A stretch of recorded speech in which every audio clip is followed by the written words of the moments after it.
Bon, on y va? C'est parti. Allez, c'est parti. Bonjour Estelle. Bonjour Fred. Alors, bon, tu es championne olympique de boxe, médaille d'or aux Jeux olympiques de Rio en 2016. Ce qu'on sait peut-être moins quand même, c'est que tu es également diplômée de l'école supérieure d'ingénieurs de la défense, Oui. que tu es ingénieure informaticienne et que tu pratiques ton métier. Mais comment tu as fait pour concilier tout ça en fait? Volonté. C'est vrai? Ouais, volonté, envie aussi. J'ai toujours eu envie de mener de front ces deux projets parce que c'est quelque chose que j'aimais faire. Autant la boxe que l'informatique, ça me passionnait, les nouvelles technologies. Donc je me suis dit, allez, je réalise maintenant ce que j'ai envie de faire dans le sport et puis je prépare ce que je voudrais faire juste après le sport. Donc j'ai mené de front les études avec mon sport. Mais parfois avec des choix à faire ou se dire plus science, plus sport?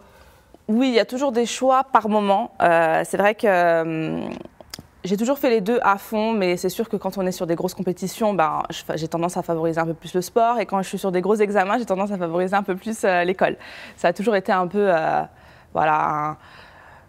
un aller-retour à faire entre sport et études. Mais c'est vrai qu'il y a des moments où on privilégie toujours un peu plus l'un ou l'autre parce qu'il y a des échéances, parce qu'il y a des choses, un rendu à avoir de qualité. Donc c'est comme ça que je fonctionnais tout au long de ma carrière. Donc ça veut dire que c'est possible, et ça c'est plutôt encourageant pour les jeunes. Exactement, c'est très encourageant pour les jeunes. D'ailleurs, j'incite tout le monde, tout sportif, à continuer ses études parce que souvent ce qu'on retrouve, c'est que les jeunes abandonnent. Une fois qu'ils commencent à monter un peu dans le sport, ils ont tendance à abandonner le côté études et il faut penser à l'après. Et moi, j'ai tout de suite pensé à l'après parce qu'une carrière de sportif, c'est pas infini. Ça a une une espérance de vie beaucoup plus courte que quand on est en entreprise ou quand on a son travail. Donc, faut toujours penser à l'après et c'est quand on est jeune qu'on peut le faire. Après, ça devient beaucoup plus dur de reprendre ses études, de penser à ce qu'on va faire. Donc, je pense qu'on a la pêche nécessaire quand on est jeune pour le faire. Donc ça, c'est un petit conseil au passage pour les jeunes. C'est un petit conseil au passage pour les jeunes. Continuez à préparer votre avenir, continuez à trouver un milieu qui vous intéresse et continuez à travailler là-dedans, à faire les études pour, bien sûr. Qu'est-ce qui t'a donné le goût des sciences à toi? Je pense que c'est venu de mes parents, moi, le goût des sciences, parce que mes parents, mon père est docteur en électrotechnique et ma mère est ingénieure en bâtiment. Donc eux-mêmes ont déjà ont déjà fait de grandes études et j'ai baigné dedans depuis jeune. Donc c'est ça qui m'a donné envie de reproduire un peu ce qu'ils avaient fait. J'étais un peu impressionnée par leur parcours. Donc j'avais envie de reproduire à ma manière, ce qu'ils avaient fait. Et c'est quelque chose aussi qui me plaisait. Donc tant qu'à faire, quand ça plaît, autant le faire. Et ils étaient sportifs aussi? Sportif, pas sportif de haut niveau, sportif parce que faire du sport c'est une culture, voilà. Comme on va à l'école, on s'inscrit dans une salle de sport. C'est un moyen de s'éduquer, de partager avec les autres, de se développer. Donc comme ça, ils m'ont mis au sport très jeune, pas en boxe. Pas tout de suite. En quoi? En danse classique? Oui, exactement. Non, sérieux? J'ai commencé, le premier sport que j'ai fait, c'est de la danse classique. La boxe, c'est un peu de la danse. C'est de la danse. Et mon entraîneur m'a toujours dit que, d'après lui, ça m'a beaucoup aidé dans ma coordination, dans mes mouvements en boxe. Mais c'est vrai que j'ai commencé dans un sport qui n'a, comme ça, rien à voir avec la boxe.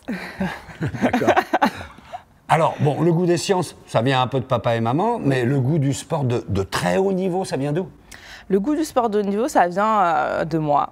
Ça vient de moi. J'ai commencé la boxe d'abord par plaisir, pour pratiquer un sport. Et très vite, j'ai commencé les compétitions dans ce sport et très vite, je me suis découverte un esprit compétitif. Donc voilà, c'est venu de moi parce que j'avais envie, d'année en année, j'avais envie de faire plus, j'avais envie de prouver des choses, j'avais envie de montrer que je pouvais gagner, montrer que j'étais là pour la première place à chaque compétition.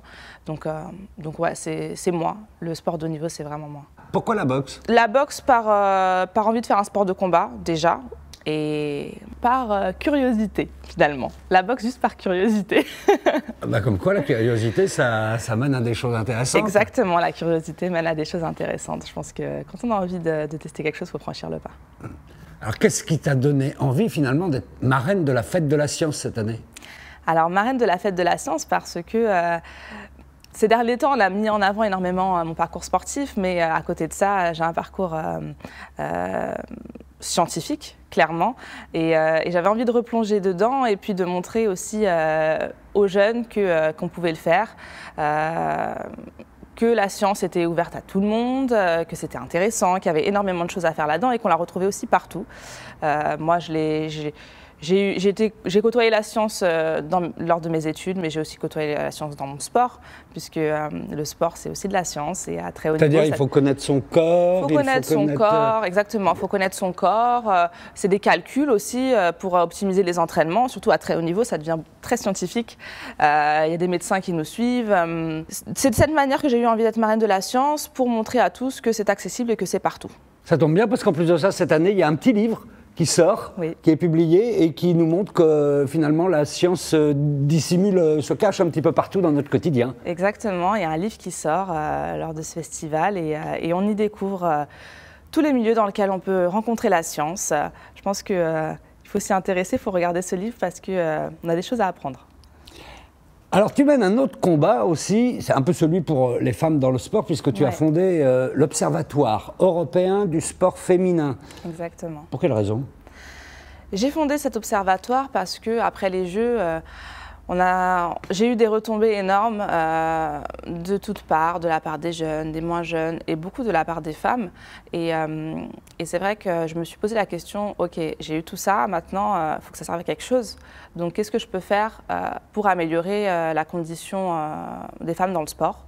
Parce que c'est quelque chose que je maîtrisais, c'est un thème que je maîtrisais parfaitement. J'ai connu des difficultés dans ma préparation, des choses très belles, mais aussi des difficultés et je pense que on peut s'en passer, Maintenant, il faut agir pour balayer toutes ces difficultés-là et faire que nos sportifs puissent s'entraîner dans les meilleures conditions et qu'on prenne en compte toutes les problématiques que peut connaître une femme lors de sa préparation. Est-ce qu'on pourrait faire un parallèle avec les difficultés que les femmes peuvent rencontrer dans le sport et les difficultés que les femmes peuvent aussi parfois rencontrer dans les carrières scientifiques? Oui, je pense qu'on peut faire le parallèle entre carrière scientifique et sport pour les femmes parce que c'est souvent des milieux où il y a beaucoup d'hommes. J'ai été dans un sport très masculin et je suis ingénieure informaticienne, donc on va dire que dans mon école, il n'y avait pas beaucoup de femmes dans ma formation. Donc j'ai toujours eu des parcours un peu dominés par les hommes. Et les premières choses que les jeunes se disent, c'est que non, c'est pas quelque chose fait pour les femmes. Ils se dirigent faire des choses un peu plus... on avait un peu plus de personnes sur les filiales telles que les finances, alors que non, l'informatique, c'est aussi pour les femmes. C'est pas parce qu'il y a une majorité d'hommes que les femmes ne peuvent pas y trouver leur compte. Je pense qu'il faut balayer un peu ces préjugés qu'on a autour de certains secteurs où on se dit non, ça c'est pas pour moi, où les femmes peuvent se dire non, ça c'est pas pour moi. C'est un milieu d'hommes, je ne trouverai pas mon intérêt là-dedans parce que si, parfois, au contraire, c'est quelque chose qui est totalement fait pour nous.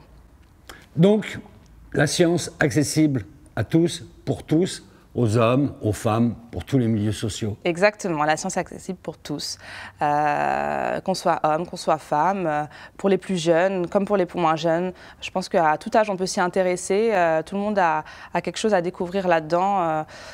Donc allez-y, j'ai envie de dire, allez-y, intéressez-vous à la science parce qu'elle est partout. Eh bien, merci et bonne fête de la science. Merci beaucoup, bonne fête de la science. Merci.